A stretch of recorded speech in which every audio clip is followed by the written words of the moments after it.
এই শিশু সন্তানরা কাকে বাবা বলে ডাকবে, এই শিশু সন্তানরা কি করে বড় হবে, এগুলো কোনো কিছু দিকে তাকান নাই।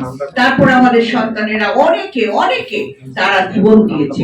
তাই আমি সেই সকল শহীদ যারা সেদিন জীবন দিয়েছে এবং 17 বছর আন্দোলন, যে আন্দোলন বিএনপি করেছে, সেই আন্দোলনে আমাদের অনেক ভাইরা অনেক সন্তানেরা তাদের জীবন দিয়েছে।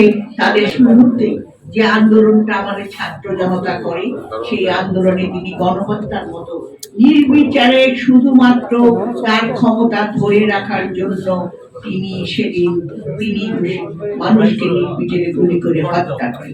আপনারা কি দেখেছেন সেই সাভারের একটা চিত্র, যেখানে সমানে গুলি করে মেরে পুলিশ অফিসার সে আগুন দিয়ে পুড়িয়ে ফেলেছে, আগুনে একের পর এক লাশ ফেলেছে, তাদেরকে পুড়িয়ে দিয়েছে।